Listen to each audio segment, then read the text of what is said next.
Hello friends, hi. எல்லோரும் எப்படி இருக்கீங்க? கண்டிப்பாக நல்லா இருப்பீங்க நம்புகிறேன். இதை நம்ம என்ன பேச போகிறோம்னு பார்த்தீங்கன்னா டான்ஸ் மராத்தான் டாஸ்க் பார்த்துருப்பீங்க எல்லாருமே. எல்லோரும் டான்ஸ் ஆன பெர்ஃபார்மன்ஸ் எப்படி இருந்தது அதை பற்றி தான் பேச போகிறோம். அதில் ஜாக்கோட பெர்ஃபார்மன்ஸ், தங்கப்புள்ள ஜாக் பெர்ஃபார்மன்ஸ் நிஜமாகவே சூப்பராக இருந்ததுன்னு தான் சொல்லணும். ஆக்சுவலாக ஜாக்கோட பெர்ஃபார்மன்ஸ் வரலன்னு எல்லோரும் வெயிட் பண்ணிட்டு இருக்க பட்சத்தில் ஜாக்கோட பெர்ஃபார்மன்ஸ் அடடா அடடா என்னை ஏதோ செய்கிறாய் அந்த பாட்டு தான். ஸோ அது ரொம்பவே நல்லா இருந்ததுன்னு சொல்லணும். அவங்க க்யூட்டாக ஜென்யூனாக ரொம்ப ஓவராக இல்லாமல் ரொம்ப சட்டிலாக, அதே சமயத்தில் அந்த சாங்குக்கு என்ன தேவையோ அது அழகாக அந்த எக்ஸ்ப்ரெஷனாக அவங்க டான்ஸ் ஆன விதம். ஜாக் எப்பயுமே க்யூட்டு தான். சௌந்தர்யா ஒரு விதத்தில் க்யூட்டுனா ஜாக் ஒரு விதத்தில் க்யூட்டு தான். அப்படி இருக்கிற பட்சத்தில் அந்த சாங்கில் நிஜமாகவே அவங்க க்யூட்டாக தெரிஞ்சாங்க. அவங்களோட எக்ஸ்ப்ரெஷன் ஆகட்டும், அவங்களோட அந்த ஹேர் அவங்க விட்டுக்கிட்டதாகட்டும், ஜென்ரலாக அவங்க வீட்டில் இருக்கிற விதத்தை விடவும் அவங்களோட அந்த என்ன சொல்கிறது, அந்த பாடி லாங்குவேஜ் ஆகட்டும், இல்லைனா அவங்க பண்ணிகிட்டு இருந்த அந்த ட்ரெஸ்ஸிங் சென்ஸ் அந்த கேரக்டருக்கு அதே அதை கேரி ஃபார்வர்ட் பண்ணி அவங்க டான்ஸ் அந்த ட்ரெஸ்ஸிங் சென்ஸோட அந்த அந்த எக்ஸ்ப்ரெஷன்ஸு, க்யூட்னஸ் எல்லாத்தையும் சேர்த்து அந்த பாட்டுக்கு ரொம்பவே ஆப்டாக இருந்ததுன்னு தான் சொல்லணும். இதில் நடுவில் விஷால் அந்த ஒரு இடத்துலலாம் நடுவில் ஜாயிண்ட் கொடுத்து ரெண்டு பேரும் சேர்ந்து ஆடினது ரொம்பவே நீட் அண்டு ஜென்யூனாக இருந்ததுன்னு தான் சொல்லணும். ஸோ இதில் முக்கியமாக சொல்லணும்னா இந்த டான்ஸ் மேரத்தான் பொறுத்த வரைக்கும் எல்லாருக்கும் ட்ரெயின் கொடுத்தது விஷால் தான் அப்படின்னு நினைக்கிறேன். ஏன்னா அவரோட பர்ஃபெக்ட் என்டர்டெய்னர் அப்படிங்கிறது எல்லாருக்கும் தெரியும். அவருக்கான ஃப்ளாஸும் ஒன்று இருக்குதா, அதை என்னால் எந்த விதத்துலையும் அக்செப்ட் பண்ண முடியாது. அவர் செஞ்சது தப்பு தான்னாலுமே அதில் ரெண்டு சைடு, தர்ஷிகா அன்ஷிதா ரெண்டு பேருக்கான ஃப்ளாஸுமே அதில் இருக்குது. ஸோ நம்ம ஓவராலாக ஒருத்தரை மட்டும் ப்ளேம் பண்ணணுமா அப்படின்னு கேட்டால் அவங்கவுங்க கேமில் அவங்கவுங்க ஸ்ட்ராங்காக இருக்க பட்சத்தில் யாரையாலும் இன்ஃப்ளூயன்ஸ் பண்ண முடியாது. அப்படின்னும் போது தர்ஷிகா ஏதோ ஒரு இடத்துல இன்ஃப்ளூயன்ஸ் ஆகிட்டாங்க, அன்ஷிதா அந்த ஸ்பேஸை கொடுத்தாங்க. அதை அந்த கேமில் அதை ஒரு பர்ஸ்பெக்டிவாக யூஸ் பண்ணி விஷால் ஒரு கேம் ஆடினார். அது ஒரு பக்கம் நம்ம தள்ளி வச்சிடலாம். பட் ஆனால் டான்ஸ் மேரத்தான் அப்படின்னு வரும்போது இந்த எப்பயுமே இந்த பிக் பாஸ் சீசனில் இந்த டான்ஸ் மேரத்தான்றது சீசன் நடக்கும் தான். இந்த சீசனில் என்னென்னு பார்த்தீங்கன்னா ஒரு டிஃப்ரென்ஸாக நான் பார்க்குறேன் அப்படின்னு பார்த்தா, எப்பவுமே உள்ளே இருக்க கண்டஸ்டன்ஸ்க்கு மட்டும்தான் அது பண்ணுவாங்க. போன சீசன்லேயே ஆகட்டும், ஆரி சீசன்லேயே ஆகட்டும், எனக்கு 5-6 சீசன்ஸ் தெரியல, ஏன்னா அது சரியாக நான் ஃபாலோ பண்ணலை. பட் ஆனால் ஆரி சீசன்லேயே ஆகட்டும், அதுக்கப்புறம் இப்போது போன சீசன் ஆகட்டும், அதிலெல்லாம் அந்த கண்டஸ்டன்ஸ்க்கு மட்டும்தான் அந்த வாய்ப்பு கிடைக்குமே தவிர எக்ஸ் கண்டஸ்டன்ஸ்க்கு கிடைக்கவே கிடைக்காது. இந்த சீசனில் எல்லாமே ஒரு ஹிஸ்ட்ரியை பிக் பாஸ் க்ரியேட் பண்ண ட்ரை பண்ணுறாரு. அப்படின்னும் போது ஹிஸ்ட்ரியை ஆல்ரெடி க்ரியேட் வச்சிருக்க ஜாக்லின், அதாவது 14 வீக்ஸ் நாமினேஷனில் அந்த கேமில் சர்வைவ் ஆகி இப்போ ஃபினாலேக்கு போக போகிறாங்க. அப்படின்னும் போது அவங்க தனியாக ஒரு ஹிஸ்ட்ரியை க்ரியேட் பண்ணால் அவங்கள வச்சு பிக் பாஸ் ஒரு ஹிஸ்ட்ரியை க்ரியேட் பண்ணியிருக்காரு, அதாவது கண்டஸ்டன்ஸை வச்சு அப்படின்னு சொல்கிற பட்சத்தில் இந்த டான்ஸ் மராத்தான் ஆகட்டும், எக்ஸ் கண்டஸ்டன்ஸுக்கு ஒரு ட்விஸ்ட் வச்சதாகட்டும், டான்ஸ் மராத்தானில் எக்ஸ் கண்டஸ்டன்ஸுமே சேர்ந்து ஆடலாம், அதாவது தனித்தனியாகவும் பெர்ஃபார்ம் பண்ணுறதுக்கு ஒரு வாய்ப்பு, அதை எக்ஸ் கண்டஸ்டன்ஸோட சேர்ந்து பெர்ஃபார்ம் பண்ணுறதுக்கு ஒரு வாய்ப்புன்னு அந்த டாஸ்க் அப்டேட் பண்ண விதமாகட்டும், எல்லாமே இந்த வாட்டி கிரியேட்டிவ் டீம் எதையாவது ஒன்று பண்ணி கமர்ஷியலில் கொஞ்சம் ஹிட்டு கொடுக்கணும். இது இந்த வருஷம் சீசன் அவ்வளோ போரிங்காக இருக்குது. அப்படின்னும் போது நீங்கள் ப்ரொமோஷன் டாஸ்க்லாம் கூட பார்த்தீங்கன்னா இப்போ வரைக்கும் ப்ரொமோஷன் டாஸ்க்லாம் வந்துக்கிட்டே தான் இருக்குது. அந்த பெருங்காயம் டாஸ்க் ஆகட்டும், 2 நாள் முன்னாடி ஒரு டாஸ்க் எல்லாமே அது வந்துகிட்டே இருக்கணும் போது, அதாவது இப்போ வரைக்கெல்லாம் வந்துட்டே இருக்கவே இருக்காது. ஆக்சுவலாக எல்லா சீசன்லையுமே எல்லாமே செலிப்ரேஷன் வீக் அப்படிங்கும்போது செலிப்ரேஷன் மோடுக்கு போயிடுவாங்க. அந்த ட்விஸ்ட் வச்சுருக்கிறதாகட்டும், பணப்பேட்டி நேரத்துக்கு வச்சுருப்பாங்க. அதுக்கப்புறம் ப்ரொமோஷன் டாஸ்க்குன்ற மாதிரி அந்த டாஸ்க்கெல்லாம் கண்டினியூ ஆகிட்டு இருக்காது. எல்லாம் போர் அடிக்குதுன்னு ஒரு விதத்தில் சொல்லிவிட்டு உள்ள வர எக்ஸ் கண்டஸ்டன்ஸ்க்கு சமைக்கிறது, பேசுறது அப்படி தான் இருக்குமே தவிர டாஸ்க்கெல்லாம் இந்த சீசன் இன்னும் போகுது அப்படின்னா இப்போ தான் போல் ஸ்பான்சர்ஸ் வராங்க போல் இருக்குது. இவர் ட்விஸ்ட் மேலே ட்விஸ்ட் வச்சு பிக் பாஸ் என்னமோ ஒன்று பண்ணி, ஆக்சுவலி இந்த சீசனில் கண்டஸ்டன்ஸ் விளையாடினதை விடவும் பிக் பாஸ் தான் உள்ளே கண்டஸ்டண்ட்டாக நிறைய இடத்துல விளையாடி இருக்காருன்னு சொல்லணும். அது சேது சார் உள்ளே அருண்கிட்ட பேசினதாகட்டும், அப்புறம் 2-3 டாஸ்கில் பிக் பாஸே இன்வால்வ் ஆகி முத்துக்கு பனிஷ்மெண்ட் கொடுத்ததாகட்டும், அதுக்கப்புறம் என்ன சொல்கிறது, இப்போ எக்ஸ் கண்டஸ்டன்ஸை வச்சு ஒரு ட்விஸ்ட்டுன்னு பிக் பாஸ் கொடுத்ததாகட்டும், நிறைய இடத்துல பிக் பாஸே ஒரு கண்டஸ்டண்ட்டாக இறங்கி தான் விளையாடி இருக்காருன்னு நினைக்கிறேன் இந்த சீசனு.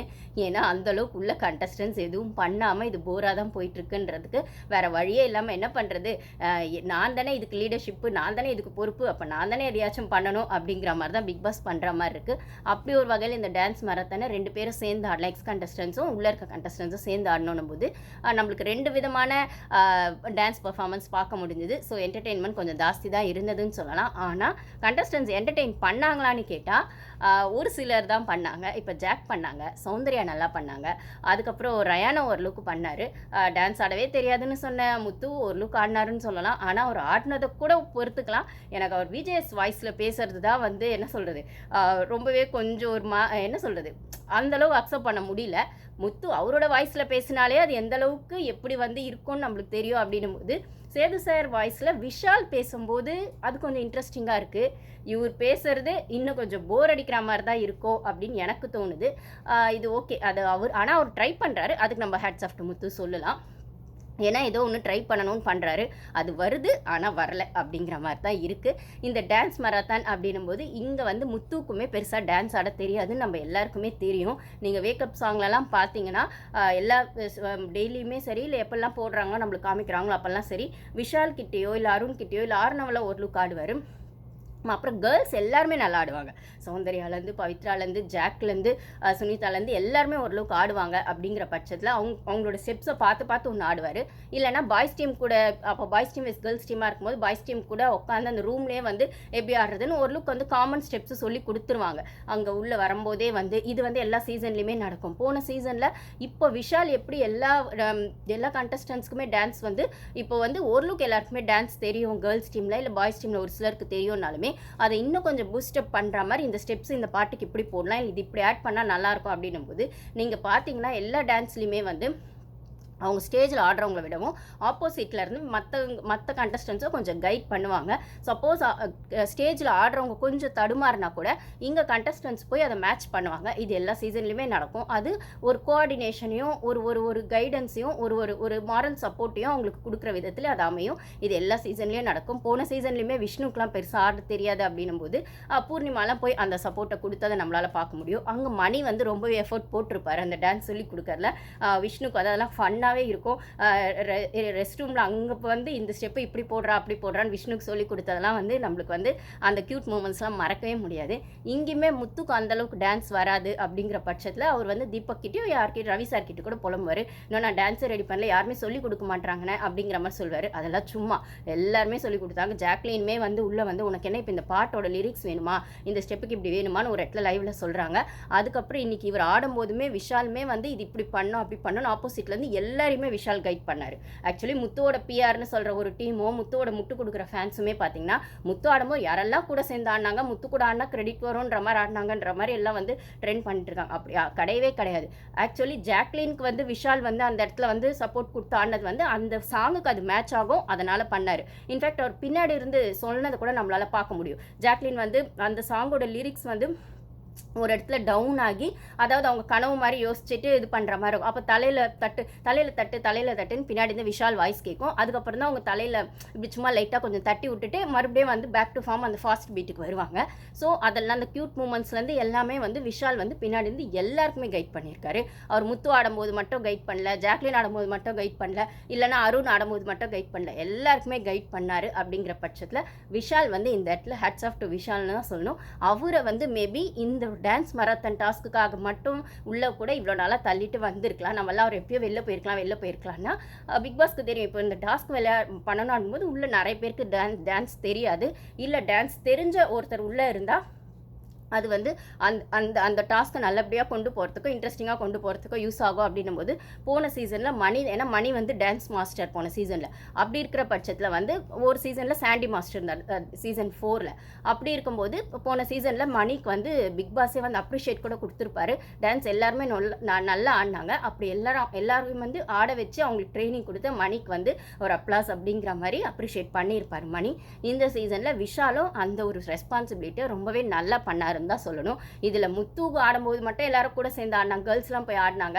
அப்படின்னும் போது இவங்கெல்லாம் கூட சேர்ந்து அவங்க வந்து முத்துக்கு டான்ஸ் வராதுன்னு உங்களுக்கு எல்லாருக்குமே ஒரு லுக் தெரியும். அப்படிங்கும்போது அப்போ அவர் தடுமாடுற இடத்துலையோ இல்லைனா அந்த ஸ்டெப்ஸை இன்னும் கொஞ்சம் சுற்றி இருக்கவங்க வந்து ஒரு 2-3 பேர் ஆடிட்டாங்கன்னா அவருக்கு அந்த ஸ்டெப்ஸ் வரலாங்கிறது தெரியாது. இல்லைனா அவர் அந்த இடத்துல ஸ்டக் ஆகிறாருன்றது அந்த ஸ்டேஜில் அது தெரியாதுன்னும் போது அதை சப்போர்ட் பண்ணதான் வர்ஷினிலேருந்து ஜாக்லின்லேருந்து சௌந்தர்யாலேருந்து எல்லாருமே போய் பண்ணாங்கன்னும் போது இதில் முத்துக்கு மட்டும் அந்த அப்ரிசியேஷன் போகாது.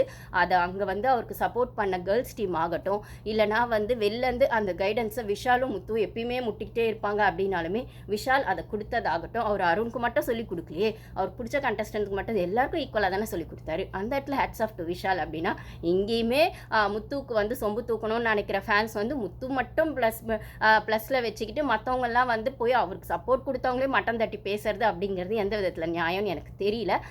அப்படி இருக்க பட்சத்தில் இந்த டான்ஸ் மராத்தான் அப்படிங்கிறது போன சீசனை கம்பேர் பண்ணும்போது இந்த சீசன் நல்லா இருந்ததுன்னு சொல்லலாம். ரொம்ப நல்லா இருந்ததான்னு கேட்டால் அப்படிலாம் கிடையவே கிடையாது. ஒரு சிலர் மட்டும்தான் பண்ணாங்க. ஆனால் விஷால் அவரோட எஃபோர்ட்டை போட்டார். என்னதான் அவங்க எஃபோர்ட்டை போட்டாலும், அதாவது விஷால் அவங்க எஃபோர்ட்டை போட்டாலும் சொல்லிக் கொடுக்கறதுல அதை அப்சர்வ் பண்ணி கிராப் பண்ணி ஆடுற இடத்துல கண்டஸ்டன்ஸ் தான் இருக்காங்க அப்படின்னு சொல்கிற பட்சத்தில் சௌந்தர்யா ஆடினதாகட்டும், சுனிதா ஆடினதாகட்டும், ஜாக்லின் விஷால் ஆடினதாகட்டும், ரயான் கூட ரொம்பவே நல்லா ஆடினார். ரயான் வந்து அதை அந்த ஃபேண்ட்டுக்கு கீழ அளவுக்குலாம் ஆடினாங்கன்னு சோஷியல் மீடியாவில் போட்டு கீழ்ச்சிட்டு இருக்காங்க. ஓகே, பட் ஆனால் அவர்கிட்ட இன்னும் கொஞ்சம் நான் எக்ஸ்பெக்ட் பண்ணேன். அவர் ஆல்ரெடி கொஞ்சம் நல்லா டான்ஸ் ஆடுவார்னா நல்லா எக்ஸ்பெக்ட் பண்ணேன்.